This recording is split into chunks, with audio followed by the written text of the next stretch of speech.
संत रामपालजी महाराजांचा असून मराठी भाषिक भक्त समाजास सहज समजावे म्हणून हिंदी भाषेतून मराठी भाषेत रूपांतरित करण्यात आलेला आहे.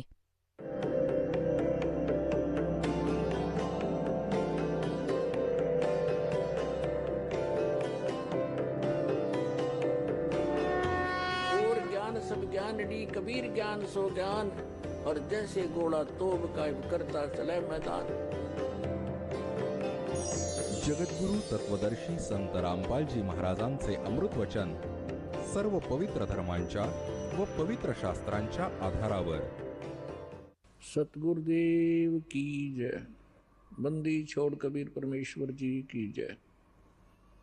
बंदी छोड़ गरीबदास जी महाराज जी की जय. स्वामी राम देवानंद जी गुरु महाराज जी की जय हो.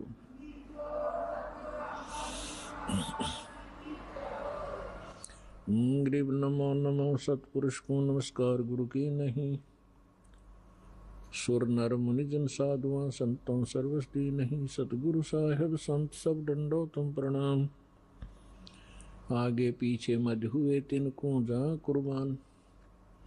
नराकार निर्विषम काल जाल वैभंजनम निर्लेपम निज निर्गुणम अकल अनोबेशंदनम.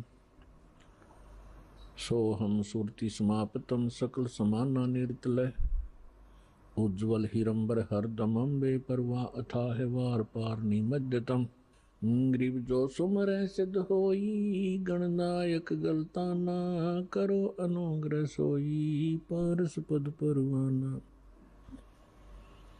आदि गणेश मनाऊं गणनायक देवन देवा. चरण कमल लाऊं आद्यंत करूं सेवा. परम शक्ति संगीतम रिद्धि सिद्धि दाता सोई. अवगत गुण अतीतम सत्य पुरुष निर्मोही. जगदम्बा जगदीशम मंगल रूप मुरारी. तन मन अर्पों शीशम भक्ति मुक्ति भंडारी.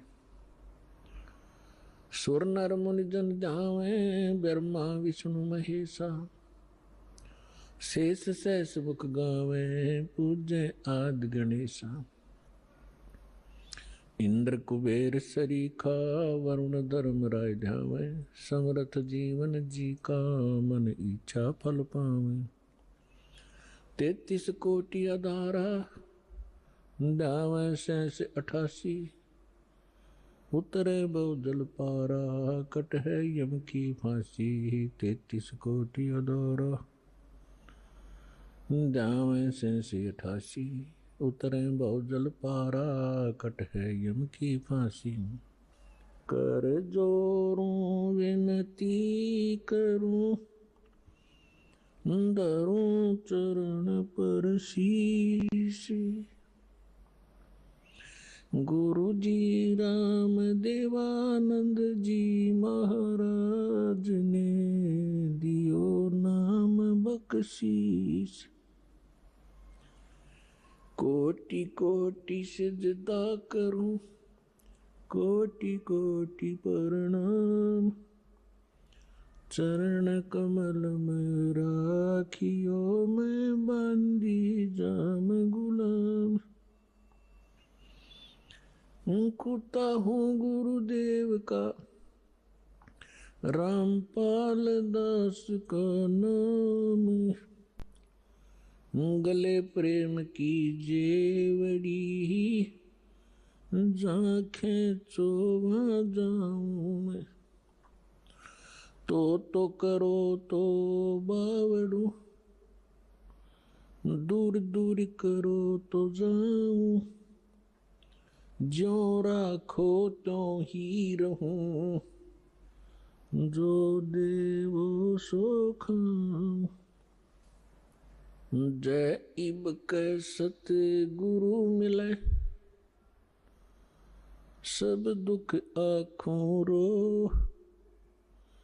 चरणों ऊपर शीश धरूं कहूँ जो कहनी हो. कबीर साईं मिलेंगे पूछेंगे कुशलत. आदि अंत की सब कहूँ अपने दिल की बात। गुरु जी तुम ना भूलियो, चाहे लाख लोग मिल जाही, हमसे तुमको बहुत है, तुम जैसे हमको नहीं। गुरु बिन माला फेरते, गुरु बिन देते दान, गुरु बिन दोनों निष्फल हैं, चाहे पूछो वेद पुराण।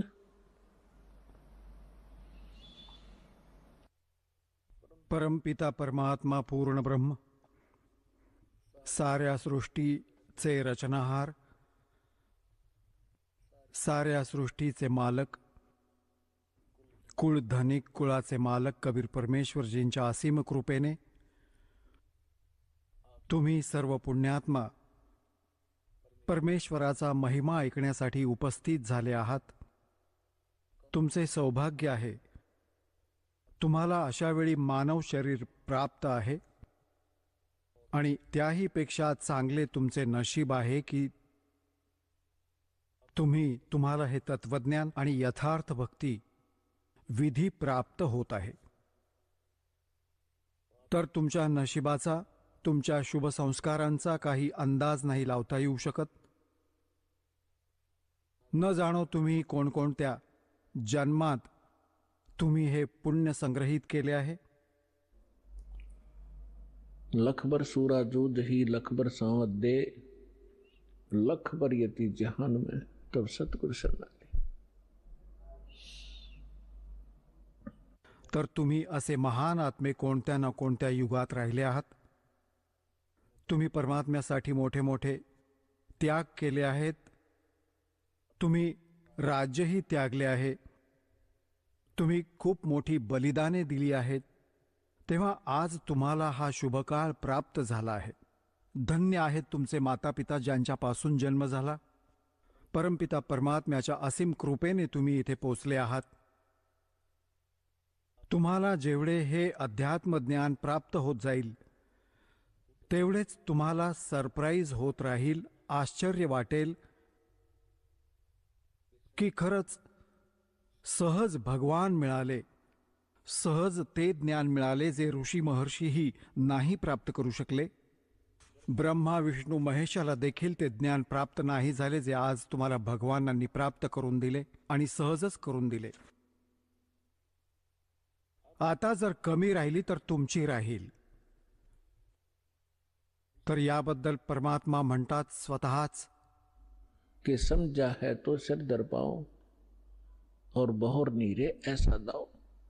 जर तुम्हाला हे ज्ञान कळाले की आपण कुठे राहत आहोत आणि काय उद्देशाने आपण जगत आहोत आणि आपण करायला काय हवे होते आणि करत काय आहोत, तर आता डोक्यावर पाय ठेवा। डोक्यावर पाय ठेवणे म्हणजे खूप वेगाने धावणे। एखाद्या आपत्कालीन परिस्थितीत कुठे कुठे पाय टेकत असतात व्यक्तीचे, तर आता तुम्हाला असा वेळ मिळाला आहे की अशा वेळी जगता जगता तुम्ही तुमचे कर्म केले तर मोक्ष प्राप्त होईल, कायमचे झंझट संपेल। तुम्ही या लोकात राहत आहात, तुमची मुले तुम्हाला किती प्रिय आहेत, तुमचे माता पिता तुम्हाला किती प्रिय आहेत, तुमचे पतिपत्नी भाऊ बहिणी तुम्हाला किती प्रिय आहेत। आजीवन आपण जी संपत्ती जोडण्यामागे लागत असता तुम्हाला ती किती प्रिय आहे, त्यासाठी न जाणो किती वादविवाद करता, भांडत असता, दावे ठोकत असता। तर ती किती चांगली वस्तू आहे ज्याबद्दल तुम्हाला एवढी ओढ आहे, तर आणि मग ही लगेच सोडून द्यावी लागते, मृत्यू होऊन जातो। हे याचे काय कारण आहे? जेव्हा तुम्हाला याचे कारण लक्षात येईल तेव्हा तुमची रुची निर्माण होईल परमात्म्याच्या प्राप्तीसाठी आणि सतलोकात जाण्याची। नाहीतर ठीक आहे, जसे कराल इतर कोठेही तुम्हाला असे स्थान नाही मिळणार जिथे तुमची भक्ती शास्त्रानुकूल असेल। आणि शास्त्र अनुकूल साधना केल्याने तुमच्यावर एवढे शुभ संस्कार होतील. जर पार नाही झाला तर तुम्ही न जाणो कितीतरी वेळा देवता व्हाल. या भक्तीने इतकी महत्वपूर्ण भक्ती आहे, एवढी मौल्यवान आहे, याची एवढी व्हॅल्यू आहे. आणि न जाणो कित्येक वेळा पृथ्वीचा राजा सुद्धा व्हाल आपल्याच पुण्यकर्मांनी. आणि मग त्यापेक्षाही जास्त तुम्ही मग कुत्रा, गाढव आणि डुक्कर देखील व्हाल. तर या भानगडीतून सुटण्याची, यापासून सुटका मिळवण्याची आता वेळ आली आहे. आता यात चुकायचे नाहीये. तुम्ही बुद्धिमान व्यक्ती आहात, एज्युकेटेड असाल, परमात्म्याने हर तऱ्हेने कृपा केलेली आहे, तुम्हाला शिक्षित केले, सद्ग्रंथांशी दासाची ओळख करून दिली आणि मग अशी उपकरणे निर्माण केली आहेत की तुम्ही घरी बसून बघू शकता. आताही कोणी परमात्मा प्राप्ती करू शकणार नाही ज्याची सतलोकात जायची इच्छा नाही होणार. तर तो मनुष्याच्या शरीरात पशूच आहे, मनुष्य नाहीये. ह्या अशा ज्ञानाशी परमात्म्याने तुमची ओळख करून दिली आहे. ज्या दिवशी तुम्हाला याची आवड निर्माण होईल, हे ज्ञान लक्षात येईल तुम्हाला, या लोकातील कोणतीही वस्तू चांगली नाही वाटणार. इंद्र दा राज कागदा बेष्टा. स्वर्गाच्या राजाची गादीही तुम्हाला अशी वाईट दिसू लागेल जशी कावळ्याची विष्ठा असते, घाण असते. आणि आतापर्यंत आपण एक सरपंच झालो तर ते अभिमानाने मिरवतो, MLA झालो तर माहीत नाही काय बनतो, मंत्री मुख्यमंत्री झालात या छोट्याशा प्रांताचे, तर आपली बुद्धी भ्रष्ट होते. या ज्ञानाने सेटिंग होईल, इथली इच्छा नष्ट होईल. तुम्ही बघितले असेल, मुख्यमंत्री हेलिकॉप्टरमधून जात होते, पुढे त्यांच्या स्वागतासाठी माळा घेऊन उभे होते. रस्त्यात क्रॅश झाले हेलिकॉप्टर. आता या भक्तांची हाडे नाही मिळाली किती 3 दिवसांपर्यंत. तर व्यर्थ आहे हे आयुष्य. तर तुम्हाला गंभीरपणे विचार करावा लागेल याचा. ही काही डूम भाटाची गाणी नाही आहेत, परमात्म्याने सांगितलेला आध्यात्मिक मार्ग आहे. आणि परमात्मा म्हणतात या बोलण्या सांगायच्या गोष्टी नाही आहेत, करून दाखवण्याच्या आहेत. पुण्यात्म्यांनो, तुम्हाला आजच्या सत्संगात सकाळी सांगितले होते की परमात्मा स्वतः येतात यथार्थ ज्ञान सांगण्यासाठी आणि आपल्या प्रिय आत्म्यांना, चांगल्या आत्म्यांना भेटतात. गोता मारो स्वर्ग में जा बैठूं पाताल, गरीब दास ढूंढता फिरूं अपने हीरे मोती लाल. कबीर साहेब गरीबदास साहेबजींना भेटले, सतलोकात घेऊन गेले जिथून आपण आलो आहोत, जे आपले निजस्थान आहे, जिथे आपले पिता राहतात. आणि ते परमपिता परत सोडून गेले त्यांना या पृथ्वीवर. स्वतः पाहिलेला तो सगळा प्रसंग, ते सर्व दृश्य, सगळे दृश्य आणि परमात्म्याकडून प्राप्त त्या ज्ञानाशी ओळख झाल्यानंतर गरीबदास साहेबजींनी सांगितले की परमेश्वर असे म्हणत होते, गोता मारू स्वर्ग में जा बैठूं पाताल, गरीब दास मैं ढूंढता फिरूं अपने हीरे मोती लाल. तुम्ही त्या परमात्म्याचे ते आहात, हिरे आणि मोती, म्हणजे खूपच प्रिय आत्मे आहात. तुमच्यापर्यंत परमात्म्याने कोणत्याही माध्यमातून संदेश पोहोचवला आहे आणि आपल्या शरणी घेतलाय. तुम्ही ते पुण्यात्मे आहात. आता जेव्हा परमात्मा इथे आलेले होते, घरोघरी फिरायचे, कुठेही चौकात उभे राहायचे, एकतारी घेऊन आपली अमृतवाणी ऐकवायचे. परमात्म्याच्या वाणीत आत्म्याला आकर्षित करण्याची एवढी शक्ती आहे जसे चुंबक लोखंडाला खेचून घेते. आता या मालकांची वाणी ऐकून आत्मा आपोआप जशी ओढ असते आणि अशी परमात्म्याची वाणी याला झपाटून टाकते, याला प्रवृत्त करते विचार करण्यासाठी. तू करत काय आहेस, करायला काय हवे होते. पृथ्वीपति चकवे गए जिनके चक्र चलंत, रावण सरीखे कौन गुण बाई ऐसे गए अनंत.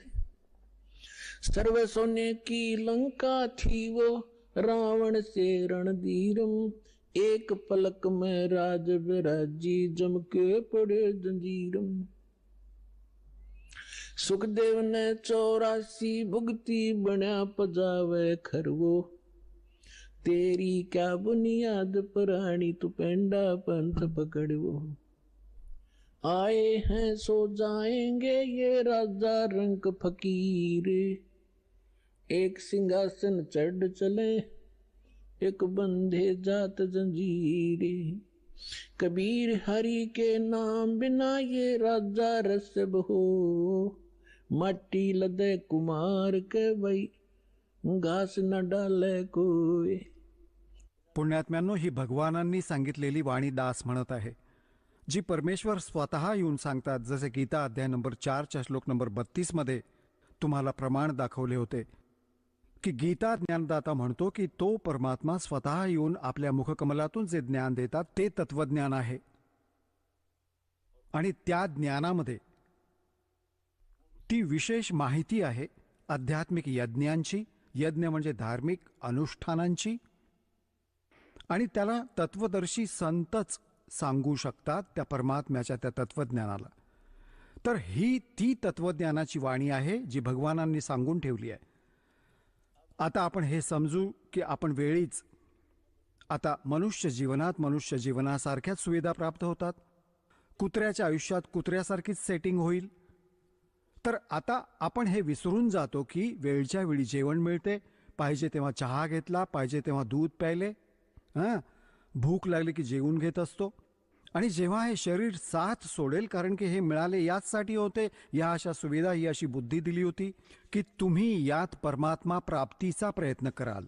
आणि जर परमात्मा नाही प्राप्त केला, भक्ती न करून आणि बाकी क्षुल्लक गोष्टींमध्ये जीवन व्यर्थ करून टाकले, तर मग परमात्मा सांगतात की राजा सुद्धा जेव्हा गाढव बनेल तेव्हा सामान्य जीवाचं काय स्थान असेल, काय लायकी असेल, सहजच लक्षात आलं पाहिजे. मग काय सांगतात परमात्मा? कबीर हरि के नाम बिना ये नार कूतिया हो, गली गली भौंकत फिरे बाई टोक न डाले कोई. परमात्म्याच्या भक्तीशिवाय राजाची राणी ही म्हणतात कुत्रीची योनी प्राप्त करते. मग सांगतात नक बेसर नक पे बणी, ये पैर थी हार हमेल. कबीर बीबी पड़दे रह थी, डोडी लगे थी बार. गात उगाड़े फिरती हैं वो बन कुतिया बाजार. वो पर्दे की सुंदरी संदेशा मोर, गात उगाड़े फिरती हैं वो करे सरायों शोर.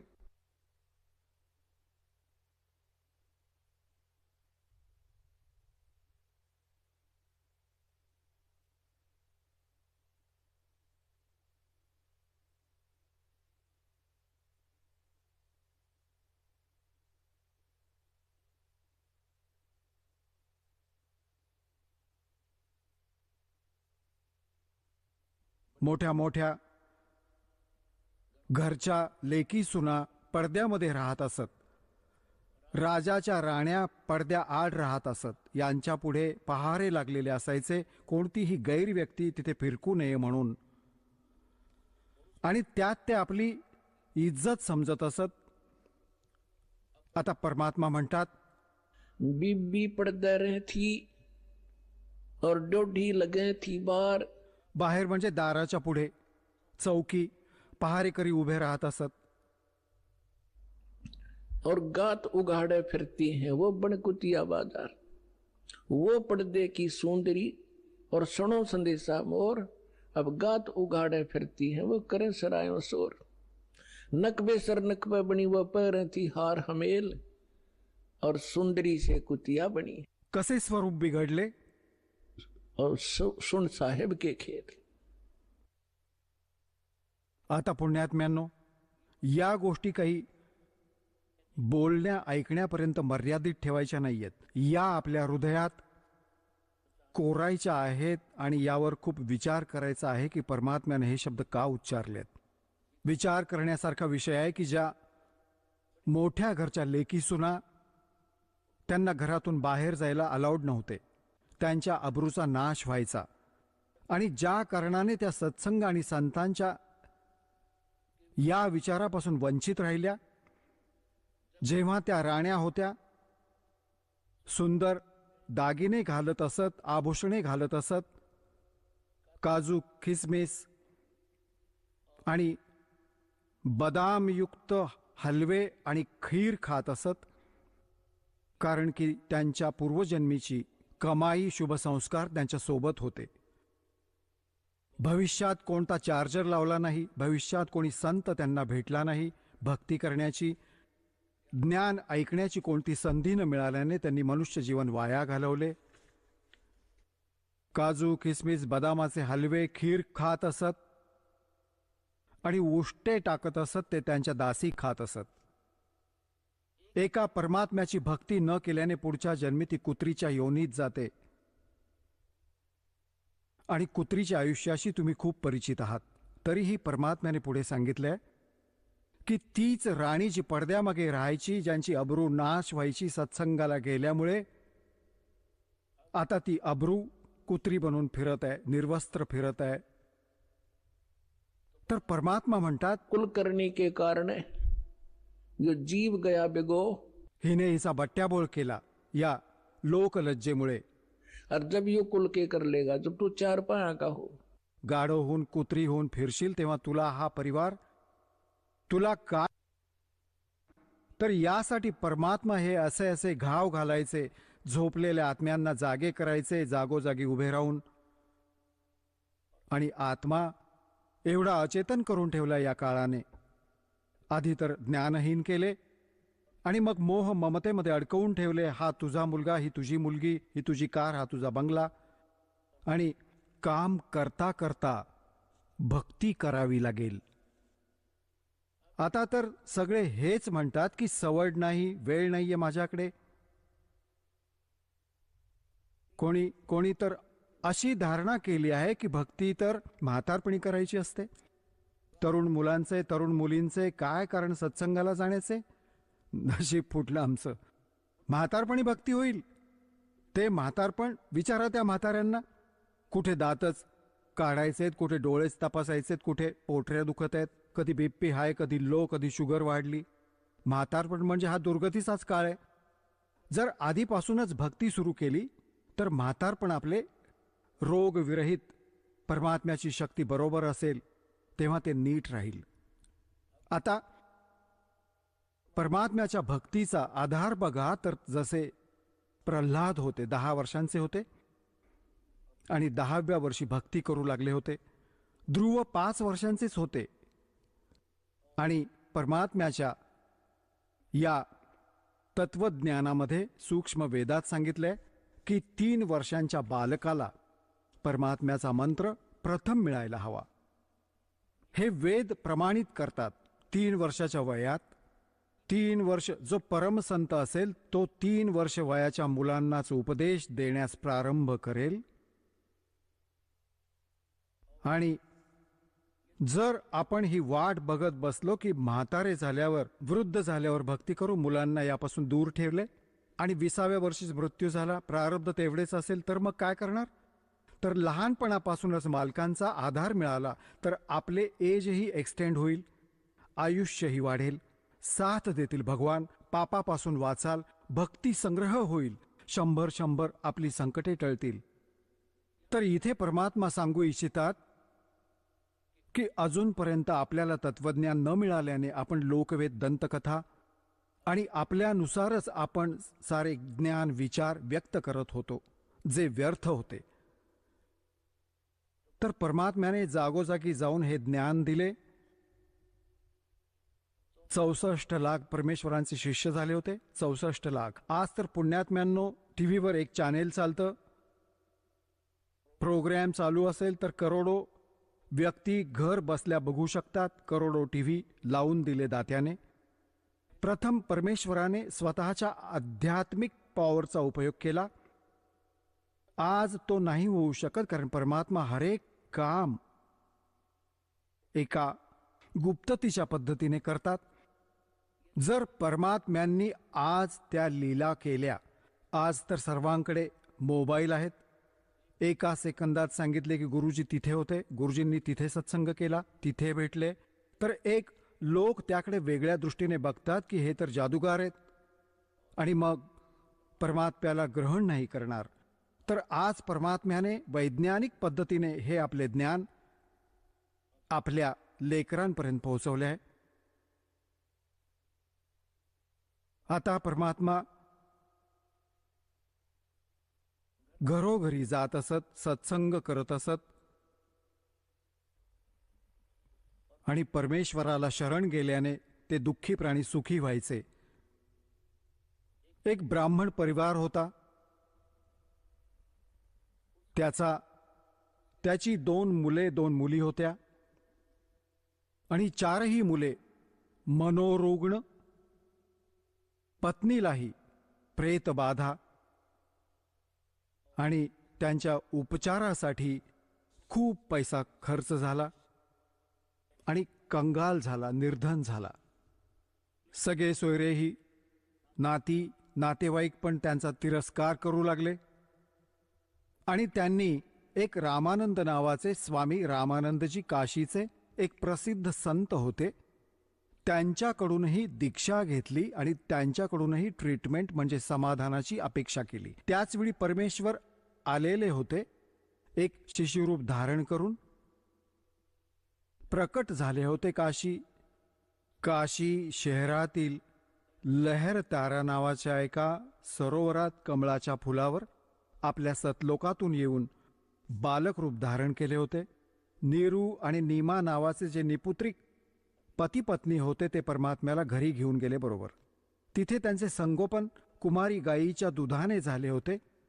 हळूहळू मोठे झाले तेव्हा व्यावसायिक तोच व्यवसाय जे नीरू करत असे, विणकराचे काम करू लागले आणि बरोबरच आपला जो उद्देश घेऊन आले होते त्याचा प्रचारही करत असत.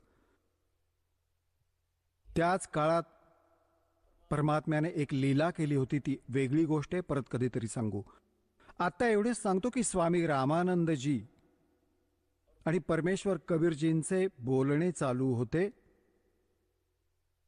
बसले होते त्याचवेळी तो ब्राह्मण तिथे पोहोचला आणि तो ब्राह्मण आपले गुरुदेव स्वामी रामानंदजींना म्हणाला की गुरुदेव, मी अतिशय दुःखी झालो आहे, अतिशय आर्त आहे, तुम्हाला शरण आलो आहे, मला काही उपाय सांगा.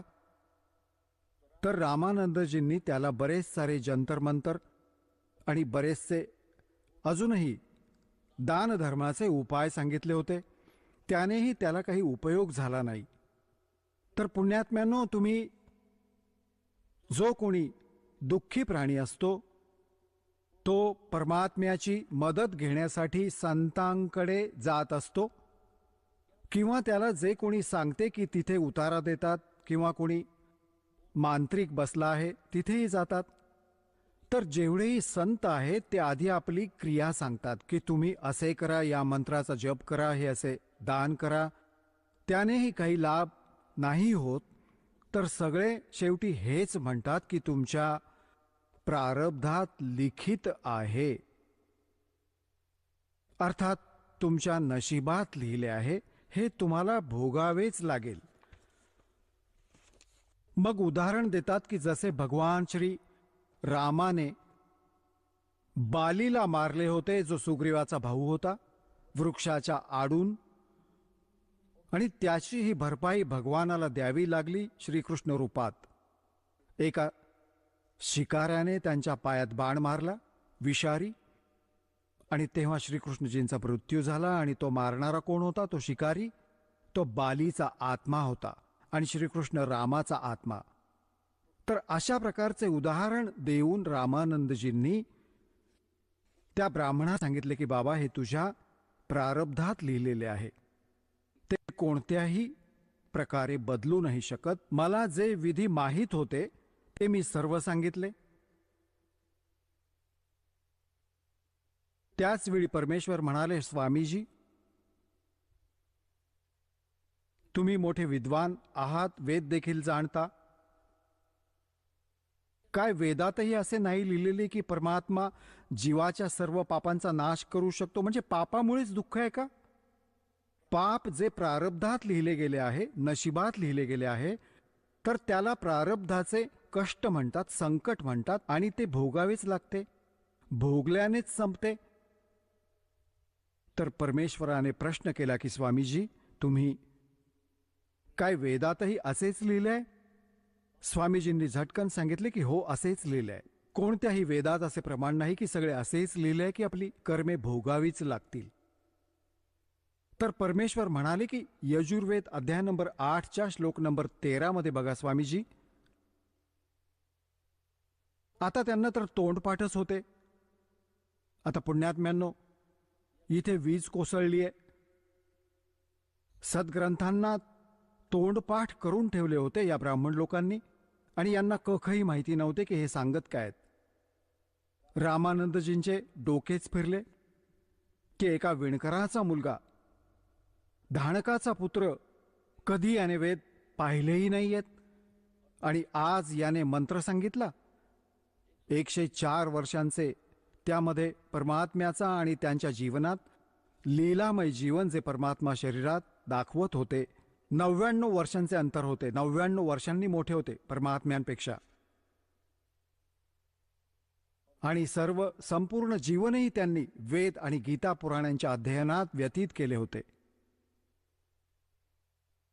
तर परमेश्वर म्हणाले, कबीर साहेब म्हणाले, स्वामीजी, जर प्रारब्धाचे कष्ट भोगायचेच आहेत तर मग या भक्तीची काय गरज आहे? मग आता कोणाच्या संस्कारात दुःख आहे तर ते दुःख तर भोगावेच लागेल. मग भक्ती काय डोक्यावर आपटायची? काय गरज आहे या भक्तीची? कोण करेल भक्ती? काय आवश्यकता आहे परमात्म्याची? ती भक्ती यापेक्षा वेगळी आहे, आणि तो मंत्र माझ्याकडे आहे.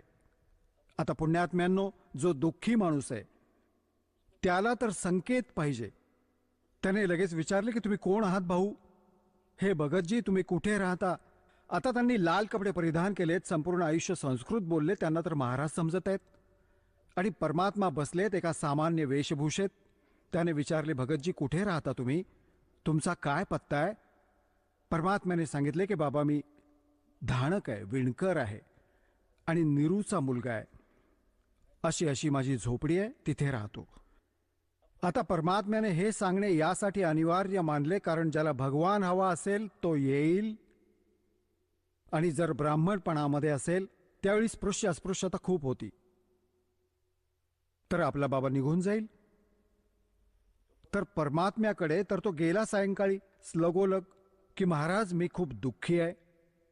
तर तिथे जेव्हा परमात्म्याकडे गेला तिथे अजूनही बरीच दुःखी माणसे बसली होती, आणि ती आपसात चर्चा करीत होती. मी एवढा दुःखी होतो.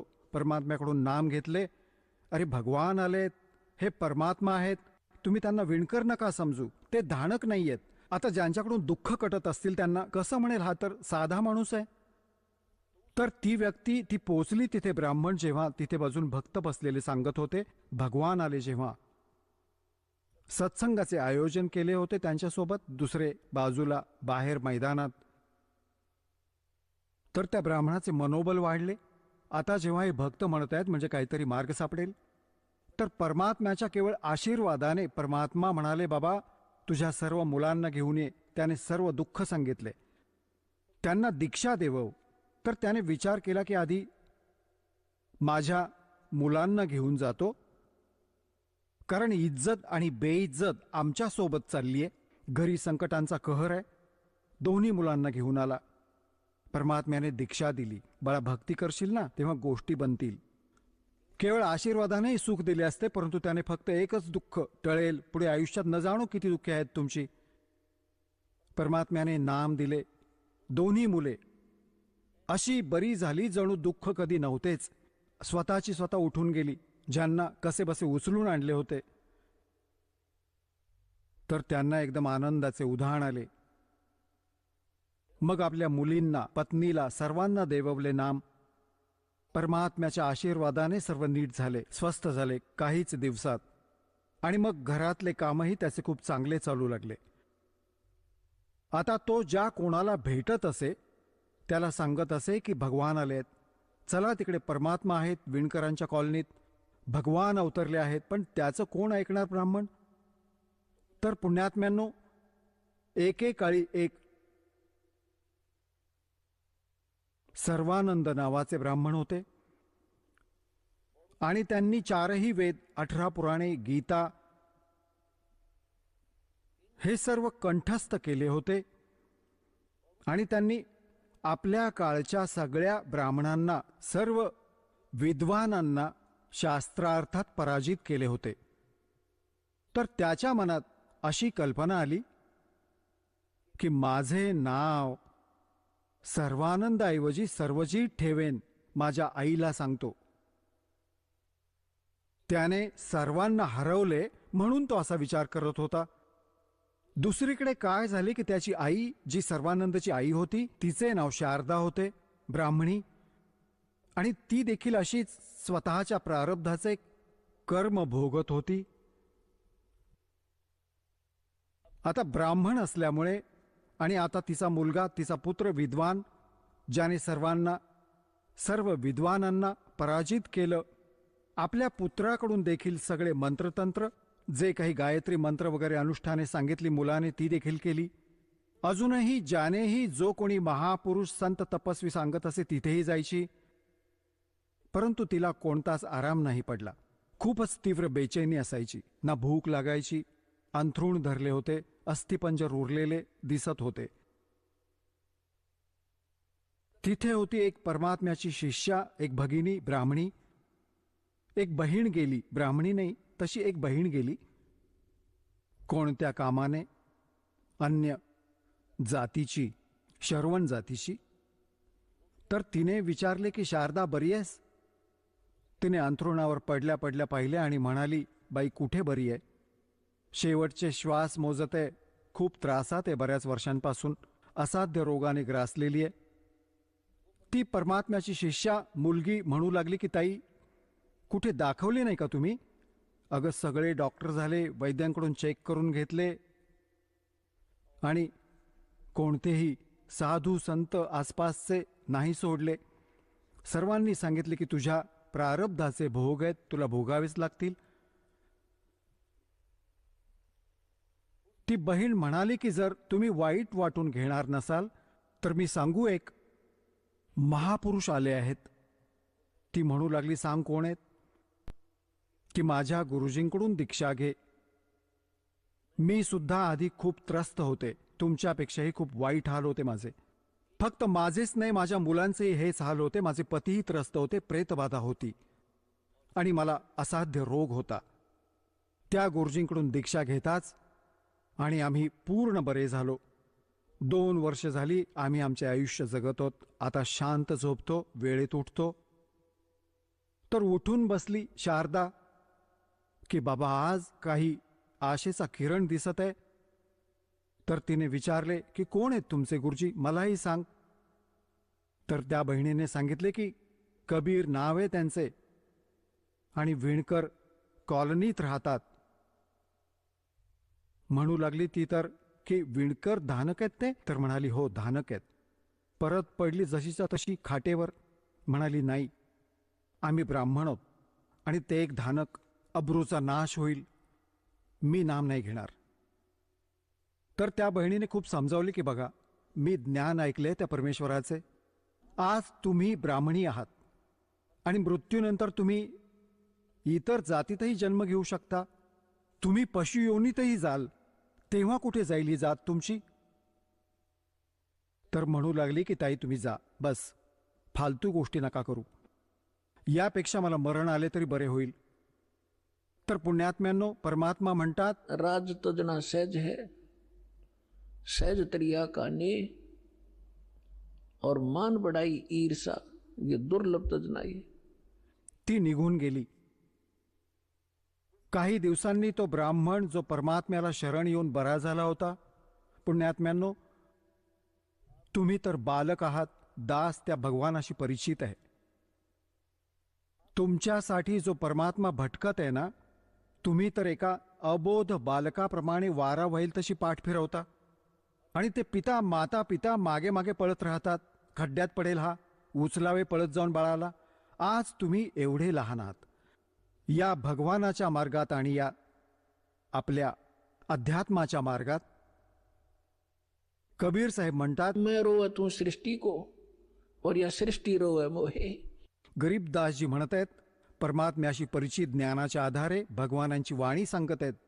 गरीबदास इस योग को समझ नहीं सकता कोई. सो चल छिदर मैं करूं अपने जन के काज. ज्या प्रिय आत्म्यांना शरण जायचं यांना न जाणो काय कारण बनवतील त्यासाठी. तर तो ब्राह्मण निघून गेला. तो जवळचा नातेवाईक देखील होता त्यांचा. पूर्वी दूर प्रदेशातून येणं जाणं महिनोन महिने नाही व्हायचं. 6-6 महिने, 2-2, 1-1 वर्ष सरायचं नातेवाईकांकडे यायला जायला. तर तो ब्राह्मण त्याच काशी शहराच्या आसपास कोणतं गाव होतं त्या गावी राहणारा होता. आणि शारदा बनारसमध्ये काशीला राहत होती.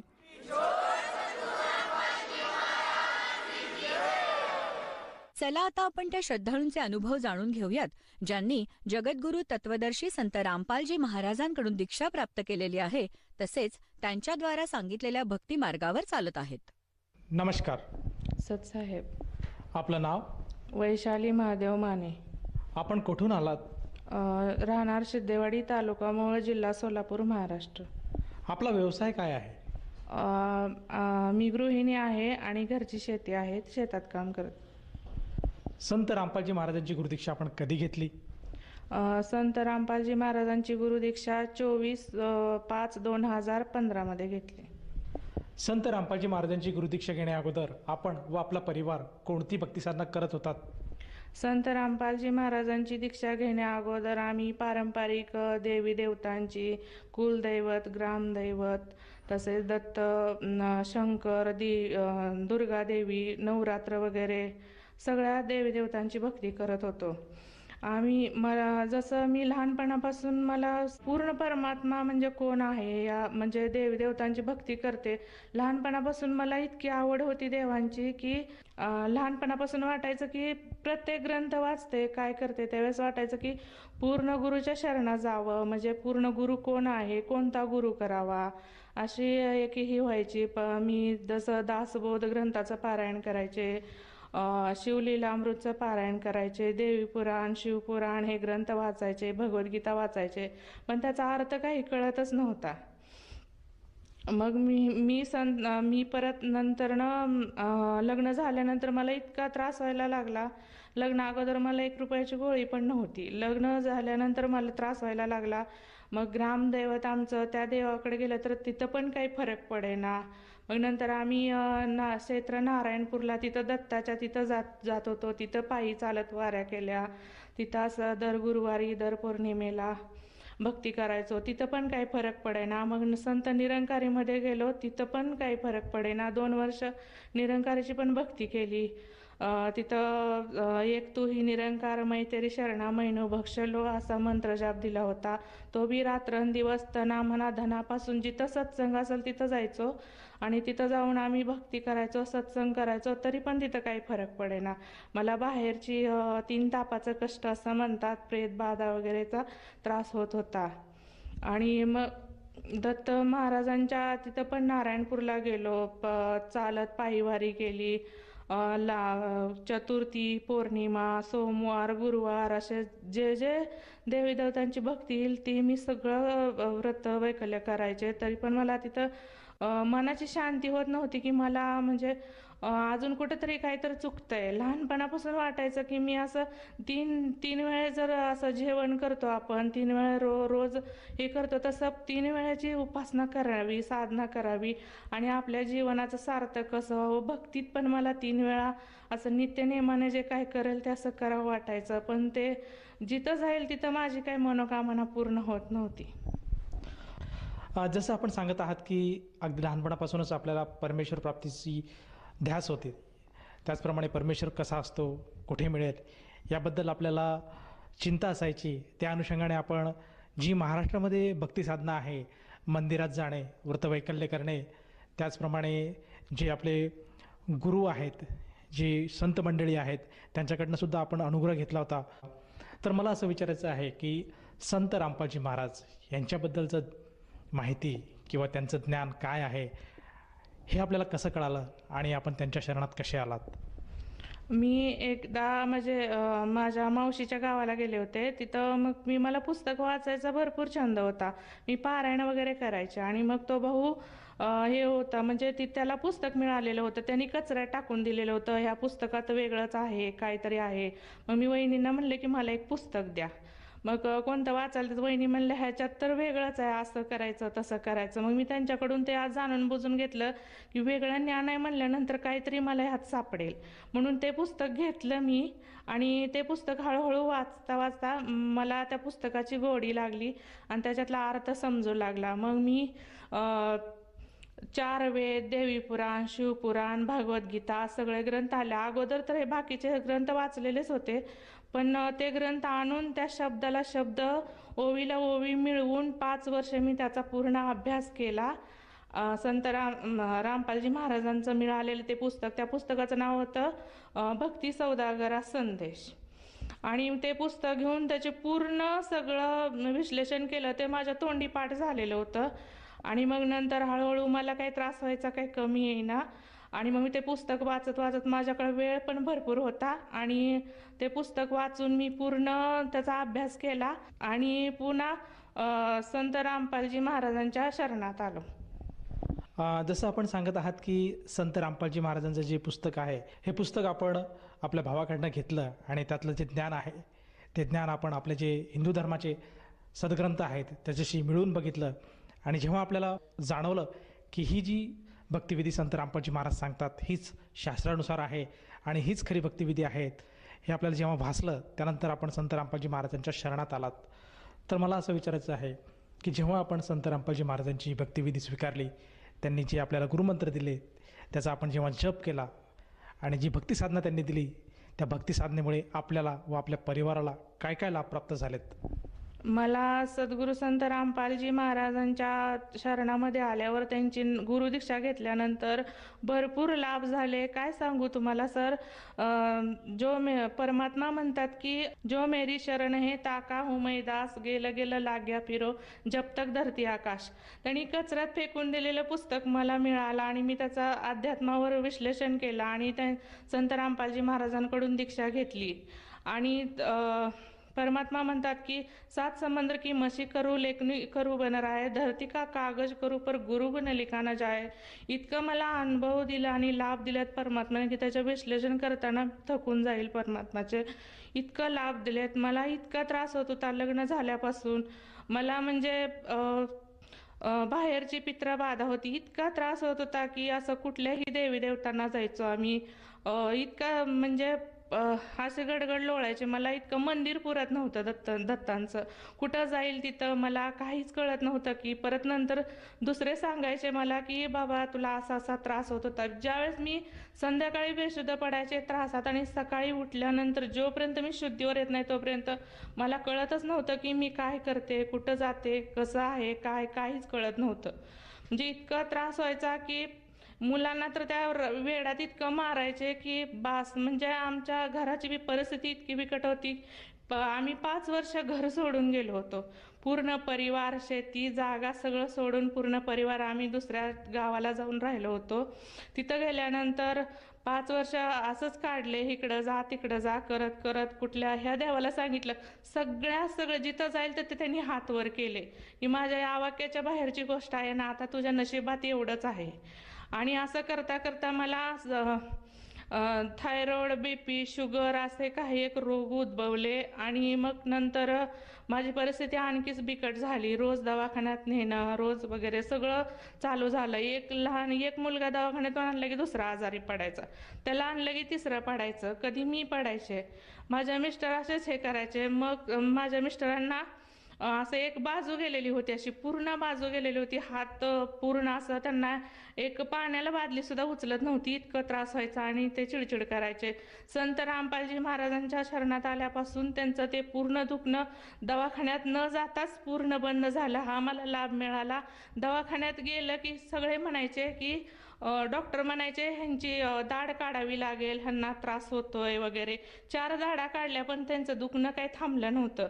पण रामपालजी महाराजांच्या शरणात आल्यापासून ते कधी कमी आलं न दवाखान्यात जाता आणि कधी काय झालं ते पूर्ण असं बंद झालं. आणि सद्गुरू संत रामपालजी महाराजांच्या शरणात आल्यानंतर मला जो त्रास होत होता की मी असं गडगड लोळायचे, परत नंतर असं काहीच कळत नव्हतं की मला अख्खं मंदिर सुद्धा पुरत नव्हतं की मला मी शुद्धीत आहे का नाही, मी कुठं आहे, कुठं गेले, काहीच कळत नव्हतं. मुलांना मारायला लागली, कोण म्हणजे माणूस कोण माझ्याजवळ येत नव्हतं आणि कोण परिवार सुद्धा येत नव्हता. मी प्रत्येक हर गोष्टीला प्रत्येक देवाकडे गेलं, कुणी म्हणायचं इकडं जा, कुणी तिकडं जा, पण मी सगळीकडे गेले. पण सगळं जिथं जिथं जाईल तिथं सगळ्यांनी हात वर केले आणि म्हणले की ह्या आमच्या आवाक्याच्या गोष्ट बाहेरची गोष्ट आणि तुझ्या हे कर्मातच आहे.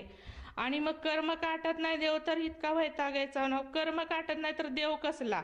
मग संत रामपालजी महाराजांच्या शरणात आल्यानंतर मला त्या दिवसापासून आज दिवस आहे तो, मला कुठला त्रास झाला नाही, कुठला रोग झाला नाही, कुठलं काही झालं नाही. मी पूर्णपणे बरी आहे. आणि आता मला सगळे म्हणतात की इतकी ही आहे तरी शेतात काम कसं करते. मी सगळं काम करते आणि सगळे माझ्या घरचा परिवार पूर्ण बरे आहेत.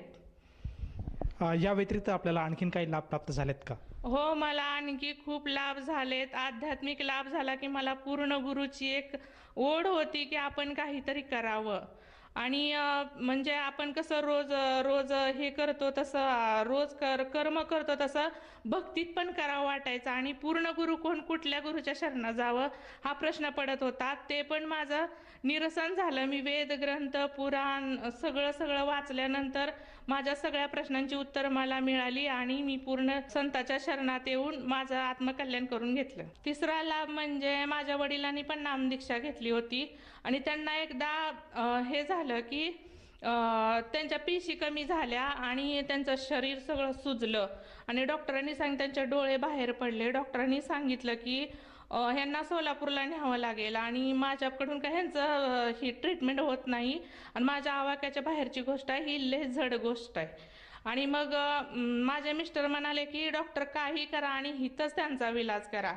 आणि मग डॉक्टर म्हणाले मी काहीच जबाबदार झालं तर नाही. मग सही घेतली वगैरे 8-10 दिवस ठेवलं आणि आम्ही संत सद्गुरू रामपालजी महाराजांना निवेदन केलं की हे परमात्मा आम्हाला म्हणजे ह्यांना जे काय होईल ते हितच तुम्हीच हे करा आणि दया करा. दवाखान्यात मात्र निमित्त मात्र आहे, जे करणार आहे ते तुम्हीच करणार आहात असं म्हणून निवेदन ठेवलं. आणि मग वडील बरे झाले. सगळे म्हणायचे की 50-60 हजार रुपये खर्च आला असेल. परमात्माने असं केलं की फक्त इतकं 8-10 दिवस राहून फक्त वडील त्याच दवाखान्यात आणि तिथंच नीट झाले आणि संत सद्गुरू रामपालजी महाराजांच्या शरणाने आणि फक्त 10-12 हजार रुपये खर्च आला. तो एक वडिलांना जीवदान मिळालं आणि पूर्ण लाभ झाला त्यांना पण संत सद्गुरू रामपालजी महाराजांच्या कृपेनं. मला थायरॉइड होता, त्या त्रासामध्ये मला थायरॉइड झाला, BP झाला, शुगर सारखं थोडं जरी कुणी बोललं तरी राग आला तरी मला लगेच ॲडमिट करावं लागत होतं दवाखान्यात नेऊन आणि साखर खायची नाही वगैरे खूप त्रास होत होते.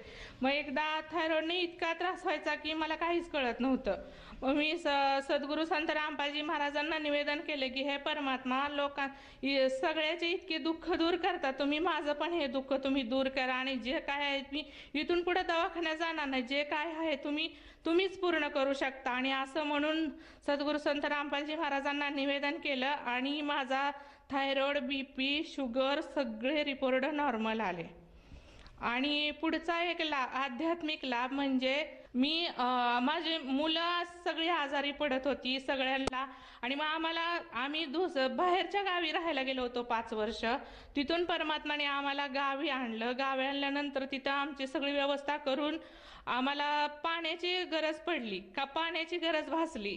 मग परमात्माला म्हणलं, सद्गुरू संत रामपालजी महाराजांना निवेदन केलं की हे परमात्मा आता तुमच्या दासांना पाण्याची गरज पडली, त्याची दया करा म्हणलं तेवढं. आणि एका तासात दुसऱ्याच्या शेजारी शेजारी बोर आलेला होता, तिथं दोघांचं ठरलं की बोर घ्यायचा का, आणि रामपालजी महाराजांना तिथेच दंडवत प्रणाम करून बसलेल्या जागीच तिथं बोर घेतला मागून, आणि तिथं कुठं मारायचं म्हणून तिथंच मागितलं. आम्ही पाणी बघितलं नाही, कुठं गेलो नाही, काय नाही, आणि दया झाली परमात्माची. एका तासात पाणी इतकं व्हायला लागलं की बास, म्हणजे पूर्ण परमात्माने त्या बोरचं पाणी आता संपतच नाही, इतकी दया केली. आणि परत नंतर आता घर, मग माझ्या घरी 4-5 माणसांचं घर होतं छोटंसं, आणि मग मी संत रामपालजी महाराजांना म्हणलं की परमात्मा एवढी दया झाली, म्हणलं सगळं केलंय म्हणलं. आणि लोक आम्हाला म्हणायचे की एवढं देवाचं सांगतो, ह्याला राहायला तरी घर आहे का, असं चिडवायचे. आणि मग सगळे म्हणायला लागल्यानंतर मी म्हणलं परमात्मा तुम्ही बघा आता तुमच्या लेकरांचं कसं करायचं ते. परमात्माने घर सुद्धा दिलं. आणि आध्यात्मिक, शारीरिक, मानसिक त्रास तर इतके होते की मला लोक म्हणायचे की, सगळे म्हणायचे की बाई ही मुद्दाम करती, हिला त्रास होत नाही, हिला काय होत नाही. सगळ्या मुलांना त्रास व्हायचा, घरच्यांना, माझ्या एकटीमुळे सारा परिवार माझा विखुरलेला होता, आई वडिलांना त्रास व्हायचा. सगळे म्हणजे जिथं जाईल तिथं इतका खर्च झाला वगैरे सगळं झालं. पण परमात्माच्या दयेने आता जितकं कर्ज झालेलं होतं ते सुद्धा आमचं पूर्ण नील झालं, इतके लाभ झाले. आणि पावलोपावली क्षणोक्षणी संत रामपालजी महाराजांच्या दयेने आम्हाला लाभ होतात की कधी कुठं कुणाच्या पुढे हात पसरायची सुद्धा गरज लागत नाही. ताई, जसं आपण सांगत आहात की जेव्हा आपल्याला संत रामपालजी महाराजांची सद्भक्ती मिळाली आणि जे गुरुमंत्र मिळाले, त्या गुरुमंत्रामुळे आपल्याला व आपल्या परिवाराला असंख्य असे लाभ प्राप्त झालेत. शारीरिक, मानसिक, आर्थिक, भौगोलिक या प्रत्येक क्षेत्रामध्ये आपल्याला संत रामपालजी महाराजांकडनं दया प्राप्त झाली आणि आपल्याला बरेचसे लाभ प्राप्त झालेत.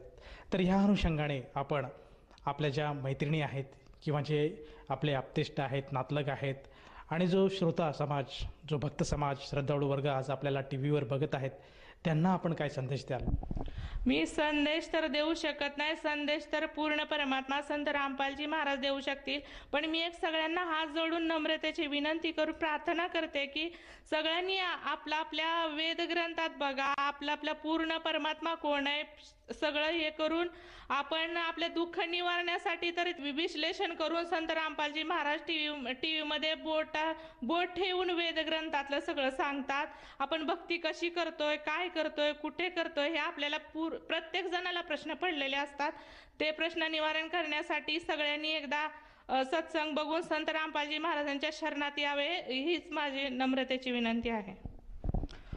जसं आपण सांगत आहात की प्रत्येकाने संत रामपालजी महाराज जे आज या पृथ्वीवर जे ज्ञान देत आहेत त्या ज्ञानाला समजून घेतलं पाहिजे आणि संत रामपालजी महाराजांची सद्भक्ती स्वीकारायला हवी. तर ह्या अनुषंगाने जर कोणा साधकाला वाटलं की आपण सुद्धा संत रामपालजी महाराजांची नामदीक्षा घ्यावी, तर तो साधक ती नामदीक्षा कशी घेऊ शकेल? सद्गुरू संत रामपालजी महाराजांची नामदीक्षा भारताच्या, महाराष्ट्राच्याच काय, भारताच्या, जगाच्या कानाकोपऱ्यातून प्रत्येक ठिकठिकाणी तुम्हाला संत रामपालजी महाराजांचे नामदान केंद्र आहेत. तुम्ही कुठं जिथं असेल तिथं तुम्हाला नामदान केंद्रावर तिथं दिलेल्या टीव्हीच्या स्क्रीनवर येतात, फोन नंबर येतात. त्या फोन नंबर तिथं करून तुम्हाला तुमच्या जवळचं नामदान केंद्र बघून त्याच्यावर दीक्षा दिली जाते. जसं तुम्ही सांगत आहात की संत रामपालजी महाराजांच्या दयेने आज महाराष्ट्रामध्ये नव्हे तर जगामध्ये प्रत्येक जिल्ह्यामध्ये नामदान केंद्राची सुविधा उपलब्ध आहे आणि त्या साधकाला तेथे जाऊन नामदीक्षा प्राप्त होऊ शकते. तर तो साधक जेव्हा त्या नामदीक्षेसाठी त्या नामदान स्थळावर जाईल तर त्या साधकाला तेथे किती पैसे मोजावे लागतात? त्या साधकाला 1 रुपया सुद्धा खर्च करावा लागत नाही. उलट भक्ती करण्याचे फोटो, एक पुस्तक आणि परमात्माचे जे भक्ती करायचे साहित्य आहे ते फ्रीमध्ये दिले जाते. 1 रुपया सुद्धा खर्च करावा लागत नाही. धन्यवाद सत साहेब.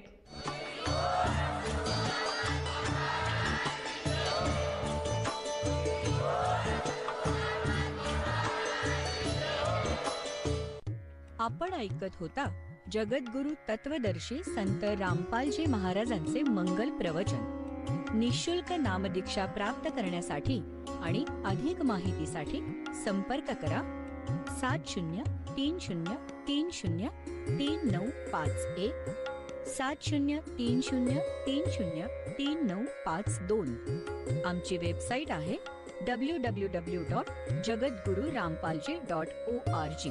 सर्व पवित्र धर्मांच्या व पवित्र शास्त्रांवर आधारित प्रमाणित अनमोल पुस्तक ज्ञानगंगा किंवा जगण्याचा मार्ग यापैकी कोणतेही एक पुस्तक निःशुल्क मागवण्यासाठी आम्हाला आपले पूर्ण नाव, पूर्ण पत्ता, पिनकोड सहित आणि फोन नंबर लिहून 7030303951 7030303952 नंबरवर SMS करू शकता किंवा आम्हाला 7030303950